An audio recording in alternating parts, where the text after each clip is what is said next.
Ada apa dengan teamwork Anda? Mari kita bahas bersama dalam sesi manajerial bersama saya, Imam Trikarso Hadi. Assalamualaikum warahmatullahi wabarakatuh.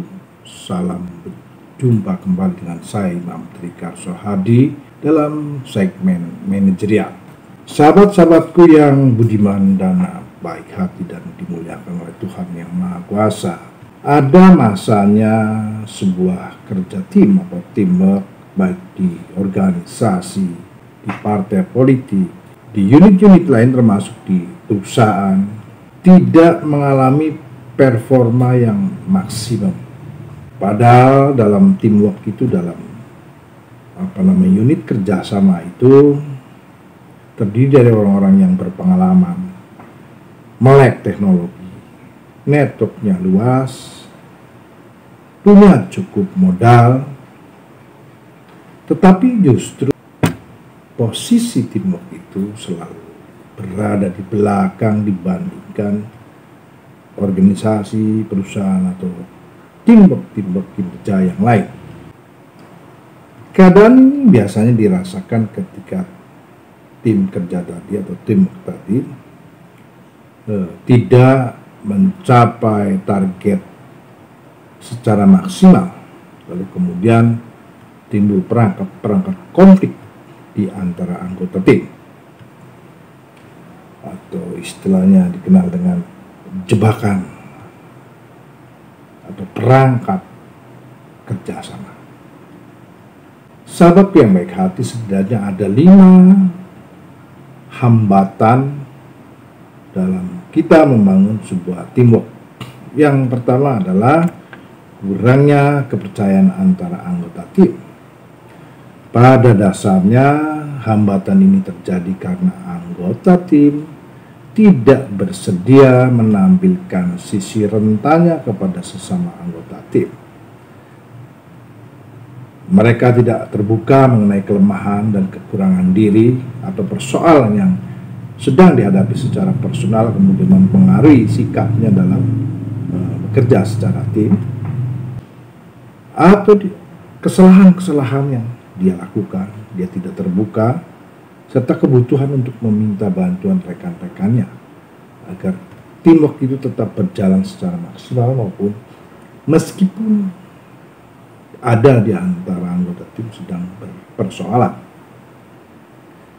Nah, jika ini dibiarkan, maka keadaan tim akan sulit untuk membangun kepercayaan yang merupakan fondasi penting dalam kerja tim.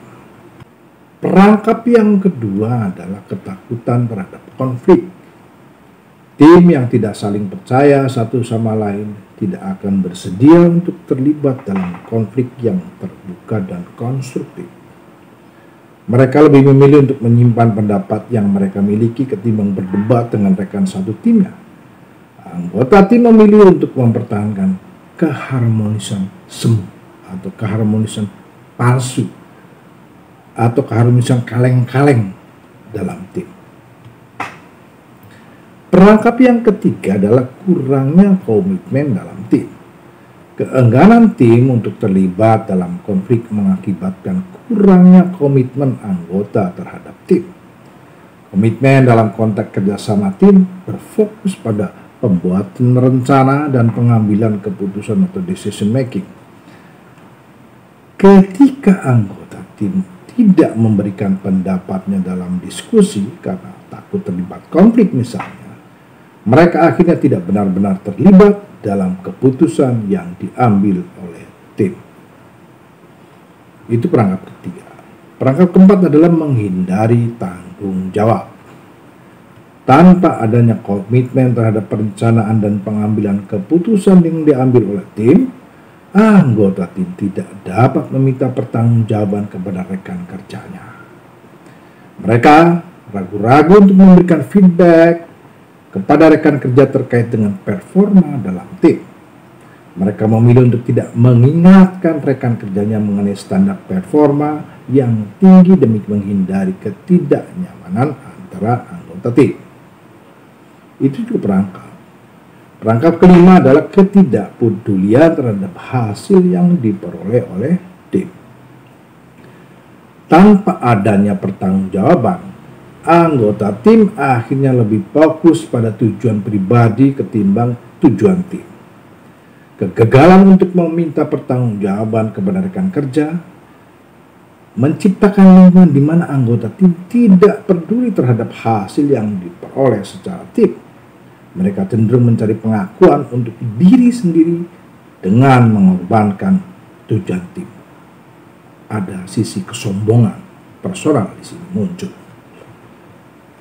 Jika tim sudah masuk dalam perangkap-perangkap yang saya jelaskan tadi, maka sebaiknya mulai melakukan langkah-langkah seperti pertama adalah membangun kepercayaan dalam tim.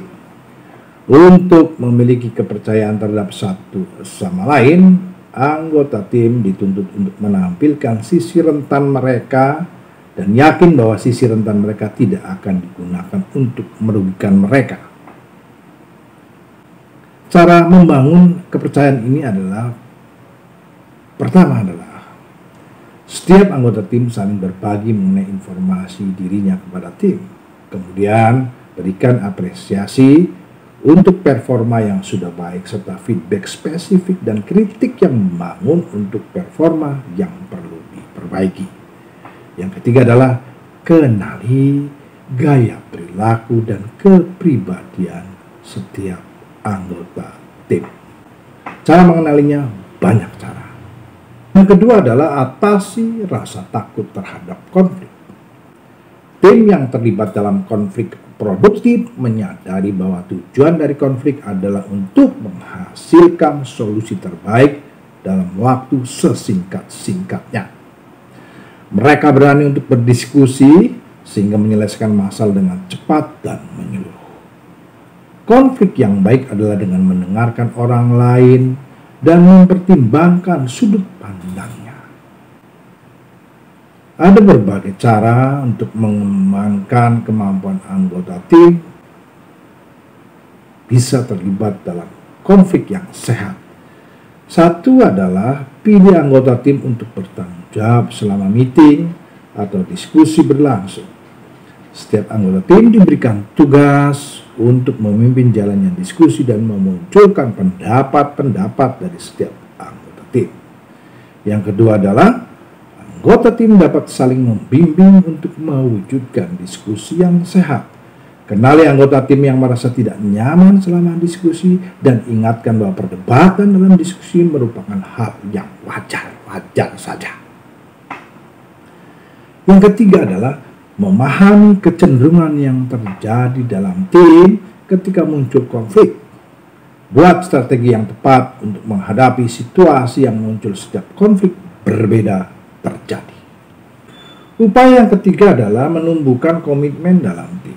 Komitmen akan terwujud ketika ada kejelasan dan penerimaan terhadap perencanaan dan keputusan tim. Dengan dua hal tersebut, setiap anggota tim dapat menyelesaikan meeting atau diskusi dengan keyakinan bahwa setiap anggota tim akan menjalankan keputusan yang telah disepakati bersama. Cara memaksimalkan komitmen dalam tim diantaranya adalah meninjau kembali keputusan-keputusan penting yang ditentukan selama meeting atau diskusi. Yang kedua adalah gunakan deadline yang jelas mengenai kapan keputusan dibuat dan patuhi waktu yang telah ditetapkan untuk menjalankan rencana tim. Itulah upaya untuk menumbuhkan komitmen tim. Yang keempat adalah menjalankan pertanggungjawaban dalam tim. Pertanggungjawaban menunjukkan bahwa anggota tim saling menghormati dan memiliki ekspektasi yang tinggi terhadap performa satu dengan yang lain. Meminta pertanggungjawaban dari setiap anggota tim merupakan bentuk motivasi untuk meningkatkan performa dan mempertahankan standar tinggi dalam tim. Ada cara-cara untuk memastikan pertanggungjawaban dalam tim. Yang pertama adalah sampaikan kepada publik mengenai tujuan yang harus dicapai tim, siapa yang bertanggung jawab, dan strategi yang dilakukan agar dapat mencapai target yang telah ditetapkan. Kemudian komunikasikan baik secara langsung atau tertulis mengenai perkembangan performa setiap anggota tim. Berikutnya adalah berikan penghargaan secara tim, bukan secara individual. Berikutnya adalah tinjau kemajuan performa setiap anggota tim secara teratur dan terjadwal. Misalkan setiap weekly meeting atau monthly meeting itu bisa dilakukan sebagai sarana meninjau kemampuan performa setiap anggota tim. Upaya yang kelima adalah sahabat-sahabatku adalah memfokuskan atensi pada hasil yang perlu diraih oleh tim.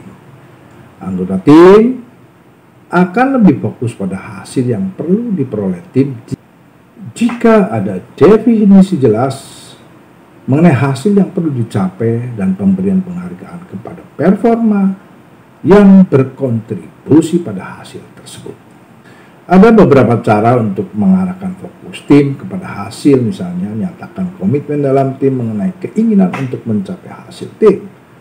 Bisa juga dengan memberikan penghargaan berdasarkan keberhasilan dalam mencapai hasil tim, atau buat papan skor untuk menunjukkan kemajuan performa tim. Sahabat-sahabatku, untuk mencapai kerjasama tim yang efektif, awali dengan membangun kepercayaan antar anggota tim. Kemudian munculkan keberanian untuk terlibat dalam konflik sehingga akan menumbuhkan komitmen terhadap keputusan yang diambil oleh tim. Dan minta pertanggungjawaban setiap anggota tim sehubungan dengan keputusan yang telah diambil dan fokuskan atensi kepada hasil yang perlu diraih secara tim. Demikian kira-kira topik manajerial untuk kali ini. Saya Imam Trika Usahadi mengucapkan terima kasih. Wassalamualaikum warahmatullahi wabarakatuh.